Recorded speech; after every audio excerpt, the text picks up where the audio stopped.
ರೈತರಿಗೆ ಬರೀ ಸಾಲ ಮನ್ನಾ ಮಾಡಿದ್ರೆ ಸಾಕ ಸರ್, ಅಥವಾ ಇನ್ನೂ ಏನಾದ್ರು ಅವಕಾಶಗಳನ್ನ ಕೊಡ್ತಾನೆ ಹೋಗ್ಬೇಕಾ? ಯಾಕಂದ್ರೆ ಸಾಲ ಮನ್ನಾ ಮಾಡಿದ್ರೆ ಅದೊಂದು ಮಾತ್ರ ಎಲ್ಲರೂ ಹೇಳ್ಕೊಂಡ್ ಬರ್ತಾರೆ, ಬಿಜೆಪಿ ಆಗ್ಲಿ ಕಾಂಗ್ರೆಸ್ ಆಗ್ಲಿ ಎಲ್ಲರೂ ಹೇಳೋದು ಒಂದೇ, ರೈತರಿಗೆ ಸಾಲ ಮನ್ನಾ ಅಂತ ಹೇಳಿ. ನೋಡಿ, ಸಾಲ ಮನ್ನಾ ಅಂತಕ್ಕಂಥ ವಿಷಯವನ್ನ ತಪ್ಪಾಗಿ ಅರ್ಥೈಸಿಕೊಳ್ಳೋರಿಗೆ ನಾನು ಹೇಳೋದು ಏನಂದ್ರೆ, ಸಾಲ ಮನ್ನಾ ಅಂತಕ್ಕಂಥದ್ದು ಅನ್ಸೈಂಟಿಫಿಕ್ ಅಲ್ಲ. ಅದು ನ್ಯಾಯೋಚಿತವಾಗಿ, ಅದು ಕಾನೂನಾತ್ಮಕವಾಗಿಯೂ ರೈತನಿಗೆ ಕೊಡಲೇಬೇಕು. ರೈತನಿಗೆ ಸಾಲ ಯಾಕೆ ಕೊಡ್ತೀರಿ? ಸಾಲ ಕೊಡುವಂಥ ಉದ್ದೇಶ ಏನು?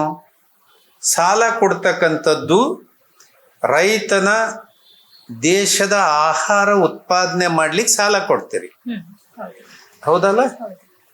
ಅವನಿಗೆ ಆಹಾರ ಉತ್ಪಾದನೆ ಮಾಡ್ಲಿಕ್ಕೆ ಸಾಲ ಕೊಟ್ಟ ಮೇಲೆ ಆಹಾರ ಉತ್ಪಾದನೆ ಮಾಡಿದ ರೈತನಿಗೆ ಲಾಭ ಆಗ್ಬೇಕಲ್ಲ. ಲಾಭ ಆದ್ರೆ ತಾನೇ ಅವನ್ ಸಾಲ ಕಟ್ಟೋದು. ಅವನಿಗೆ ನಷ್ಟನೇ ನೀವು ಉಂಟು ಮಾಡಿದ್ರೆ ಹೆಂಗ್ ಸಾಲ ಕಟ್ಟಕ್ಕಾಗತ್ತೆ? ಒಂದು, ಪ್ರಾಕೃತಿಕವಾಗಿ ನಷ್ಟ ಆಗತ್ತೆ, ಅವನಿಗೆ ನ್ಯಾಯಬದ್ಧವಾಗಿ ಮತ್ತು ಸರಿಯಾದಂಥ ಅಳತೆಗೋಲಿಟ್ಟುಕೊಂಡು ಅವನಿಗೆ ನ್ಯಾಯವನ್ನು ಸರಿದೂಗಿಸ್ತೀರಾ? ಇಲ್ಲ. ಎರಡನೇದು, ರೋಗ ರುಜಿನ ಬಂದು ನಷ್ಟ ಆಗತ್ತೆ, ಅದನ್ನ ಯಾರು ಬೆಲೆ ಕಟ್ಟೋರು? ಮೂರನೇದು, ಬಹಳ ಚಂದಾಗಿ ಬೆಳೆ ಬಂದಿದೆ ಅನ್ನಿ, ಬಹಳ ಒಳ್ಳೆ ಬೆಳೆ ಬಂದಿದೆ ಅನ್ನಿ, ಆ ವರ್ಷ ಮಾರುಕಟ್ಟೆಯಲ್ಲಿ ಬೆಲೆ ಇರಲ್ಲ, ಬೆಲೆ ನಷ್ಟ ಆಗತ್ತೆ. ಈ ನಷ್ಟಗಳೆಲ್ಲ ಅವನು ಹೊರ್ತಾನೆ ಇರಬೇಕು. ಮತ್ತು ಸಾಲ ಕಟ್ಟಬೇಕು ಅಂದ್ರೆ ಹೆಂಗೆ? ನಾವು ಹೇಳ್ತೀವಿ ಸರ್ಕಾರಕ್ಕೆ, ನೀವು ಬೆಳೆ ಬೆಳೆಯಕ್ಕೆ ಕೊಟ್ಟಿದ್ದೀರಿ ತಾನೆ, ಅವನ ಮಗಳ ಮದುವೆ ಮಾಡೋದಕ್ಕೆ ಸರ್ಕಾರದವ್ರು ಸಾಲ ಕೊಡ್ತೀರಾ? ಅವ್ರ ಅಪ್ಪನ ತಿಥಿ ಮಾಡಕ್ಕೆ ಸಾಲ ಕೊಡ್ತೀರಾ? ಅಥವಾ ಅವನು ವಿದೇಶಿ ಪ್ರವಾಸ ಹೋಗಕ್ಕೆ ಸಾಲ ಕೊಡ್ತೀರಾ? ಇಲ್ವಲ್ಲ. ನೀವು ಕೊಟ್ಟಿರೋ ಸಾಲ ಬೆಳೆಯಕ್ಕೆ. ಬೆಳೆ ನಷ್ಟ ಆಗಿದ್ರೆ ಸಾಲ ಹೆಂಗೆ ಕಟ್ಟೋದು? ಬೆಲೆ ನಷ್ಟ ಆದರೆ ಸಾಲ ಹೆಂಗೆ ಕಟ್ಟೋದು? ಈಗ ತೆಂಗು, ತಿಪ್ಟೂರು, ಅರಸೀಕೆರೆ, ತುಮಕೂರೆಲ್ಲ ಕಳೆದ 40 ವರ್ಷಗಳಿಂದ ನಾನು ರೈತ ಚಳುವಳಿಯ ಕೆಲಸ ಮಾಡುವಾಗ ಒಂದು ಹಳ್ಳಿಗೆ ಹೋಗಿದ್ವಿ. ರಾತ್ರಿ ಆಲ್ಟಿಂಗ್ ಪ್ಲೇಸ್, ಒಂದು ಕ್ಯಾತ್ನಹಳ್ಳಿ ಅಂತ ಒಂದು ವಿಲೇಜ್.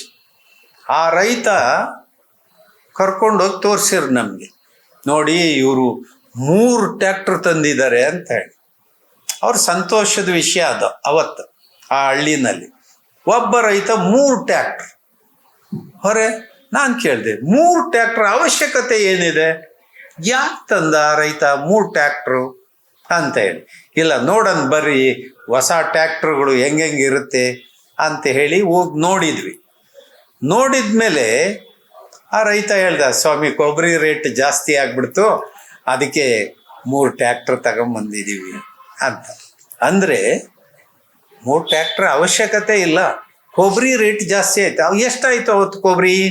ಇಲ್ಲಿಗೆ 40 ವರ್ಷದಿಂದ 1983ನಲ್ಲಿ ಹೇಳ್ತಾ ಇದ್ದೀನಿ, 40 ವರ್ಷಗಳ ಹಿಂದೆ 9,900 ರೂಪಾಯಿ, ಅಂದರೆ ಸುಮಾರು 10,000ವರೆಗೆ ಕೊಬ್ಬರಿ ಧಾರಣೆ ಇತ್ತು. 40 ವರ್ಷ ಆದಮೇಲೆ ಇವತ್ತು ತಿಪ್ಟೂರು, ಅರಸೀಕೆರೆ, ತುಮಕೂರು ಮಾರ್ಕೆಟಲ್ಲಿ 6,500 ರೂಪಾಯಿ ಕೊಬ್ಬರಿ ರೇಟ್ ಅಂದರೆ ಸಾಲ ತೀರ್ಸಕ್ಕಾಗತ್ತಾ? ಈ ವಿಧಾನಸಭೆಯಲ್ಲಿರೋ ಮೂರ್ಖರಿಗೆ ಅರ್ಥ ಆಗತ್ತಾ? ಆ ದಿಲ್ಲಿ ಪಾರ್ಲಿಮೆಂಟಲ್ಲಿ ಹೋಗ್ತಾರಲ್ಲ ಕರ್ನಾಟಕದ MP ಗಳಂತ ಹೇಳಿ ಮೂರ್ಖರು, ಇವ್ರಿಗೆ ಅರ್ಥ ಆಗತ್ತಾ? ಇಂಥ ಈಡಿಯಟ್ಸ್ ಇರೋ ಕಾರಣಕ್ಕೇನೆ ಇಂಥ ಪರಿಸ್ಥಿತಿ ರೈತನಿಗೆ ಬಂದಿರೋದು. ಅದಕ್ಕೆ ರೈತನ ಸಾಲ ಅಂದರೆ ಅದೊಂದು ಕಾಮನ್ ಸೆನ್ಸ್ ಇರಬೇಕು. ರೈತನಿಗೆ ಸಾಲ ಯಾಕಾಗತ್ತೆ, ಅವನು ಯಾಕೆ ಸಾಲ ತೀರ್ಸಕ್ಕೆ ಆಗ್ತಾ ಇಲ್ಲ, ಇದೊಂದು ವಿಧಾನಸಭೆಯಲ್ಲಿ ಡಿಬೇಟ್ ಮಾಡಬಾರ್ದ? ಯಾವನೋ ಗಂಟೊಡ್ದ, ಯಾವನೋ ಟ್ರಾನ್ಸ್ಫರ್ ಮಾಡ್ದ, ಯಾವನೋ ಇದು ಮಾಡ್ದ, ಇದನ್ನ ಏನು ಇಡೀ ವಿಧಾನಸಭೆ ಅಧಿವೇಶನವನ್ನೇ ಮುಕ್ತಾಯ ಮಾಡ್ತಾರೆ. ಯಾಕೆ ಈ ವಿಷಯಗಳು ಚರ್ಚೆ ಆಗಬಾರ್ದು?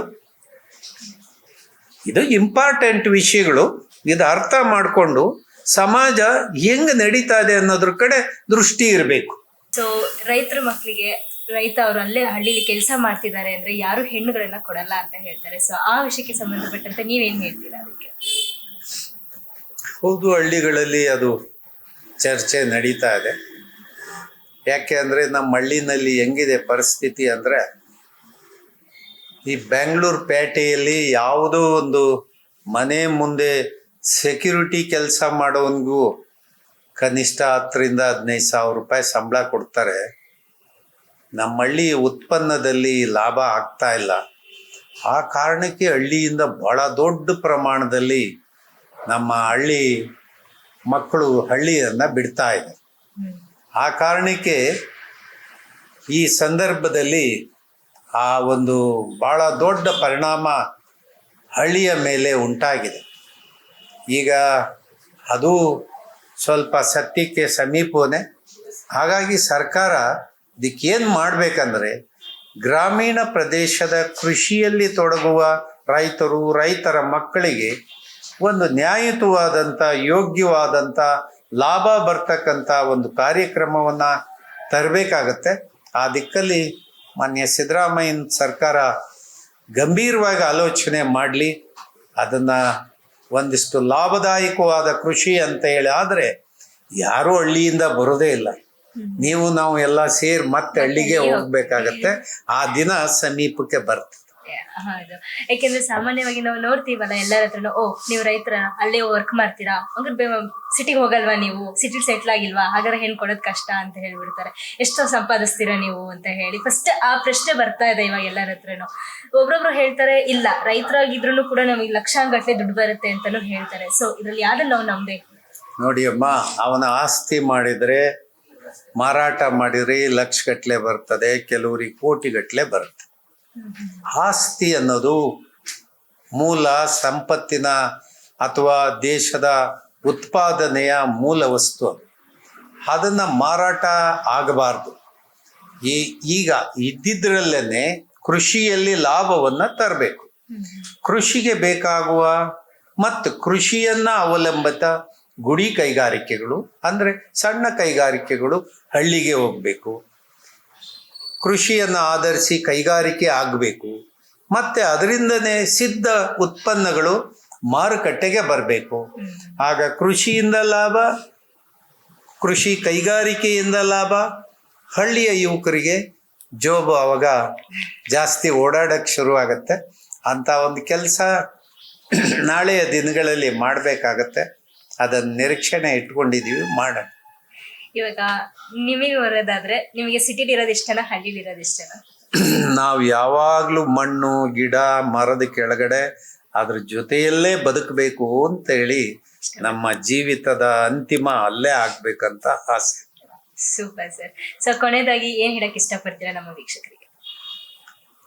ನಾನು RK TV ಚಾನೆಲ್ನ ಎಲ್ಲ ವೀಕ್ಷಕರಿಗೆ ನಮ್ಮ ವಿನಂತಿ ಏನಂದರೆ, ಇಂಥ TV ಚಾನಲ್ಗಳು ಸದೃಢವಾಗಿ ಬೆಳಿಬೇಕು, ವಿಸ್ತಾರವಾಗಿ ಜನರನ್ನ ತಲುಪಬೇಕು. ಆ ದಿಕ್ಕಿನಲ್ಲಿ ಹೆಚ್ಚಿನ ಪ್ರಮಾಣದಲ್ಲಿ ಸಬ್ಸ್ಕ್ರೈಬ್ ಆಗಿ ಇಂಥ ಚಾನಲ್ಗಳನ್ನು ಬೆಳೆಸಿ ಇಂಥ ಹೊಸ ತಲೆಮಾರಿನ ಯುವಕರು ಯುವತಿಯರನ್ನು ಬೆಂಬಲಿಸಿ ಆ ಮೂಲಕ ಸುದ್ದಿವಾಹಿನಿ ಸದೃಢವಾಗಿ ನಿಲ್ಲಿ ಅಂತ ಹೇಳಿ ನಾನು ಶುಭ ಹಾರೈಸ್ತೇನೆ. ಧನ್ಯವಾದಗಳು sir. Thank you so much.